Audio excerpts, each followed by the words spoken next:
Sinabi ni Senator Villar na laking gulat niya kung bakit umabot sa Senado ang baha at maging ang parking area nito ay halos abot tuhod din ang level ng tubig. Sinabi rin niya na bilang miyembro ng Public Works Committee ay magsusumiti siya ng resolusyon para agad itong maimbestigahan ng Senado. Ayan na, paimbestigahan na yung 5,500 mahigit daw na flood control project ni Junior na itinagmalaki nung nakaraang SONA lang. Pagkatapos ng SONA, sinampulan ng bagyong Karina, ayun, baha ang Metro Manila. At paalala, hindi po naglandfall ang bagyong Karina. Dumaan lang saglit. Ayun, baha. Yung mga lugar na dating hindi binabaha, lalo na dito sa amin, ay bumaha din. At yung pinagyayabang na mahigit 5,000 flood control project ay mukhang walang gumagana. May gumagana man, baka ilan lang. At paimbestigahan kasi naman, ang laki ng budget dyan. May kumita na ba? Maabot po ng 500 mahigit. 540 billion ba yun? Naku. Tapos na daw ang sabi, tapos na.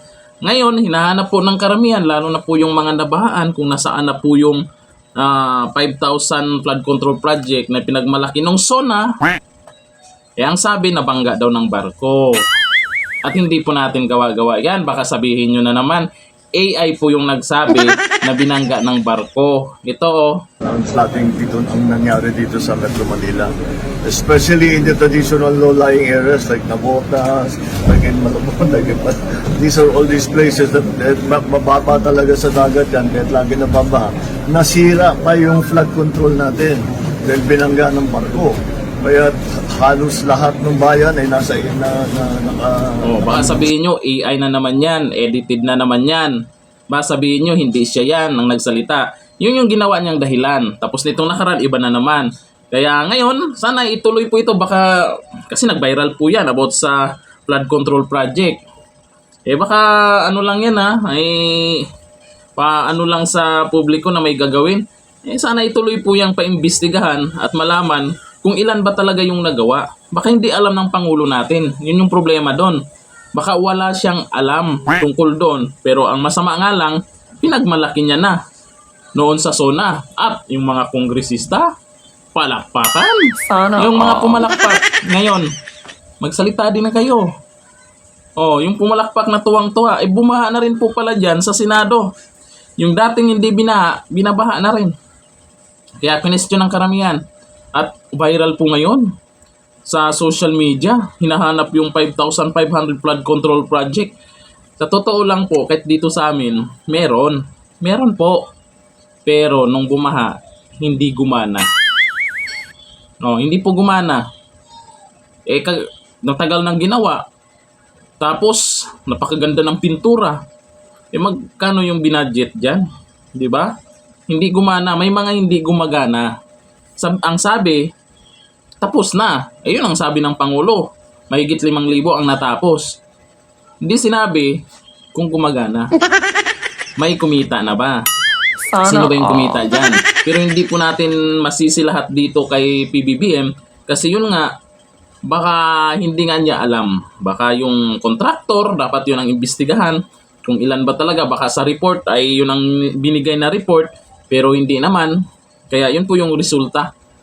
Binaha agad. May mga lugar na nakikita naman natin yung tubig ay talagang umapaw. Wala naman tayong nakikitang maraming basura. May mga lugar na maraming basura. Alam natin sa mga lugar po na marami talagang naninirahan.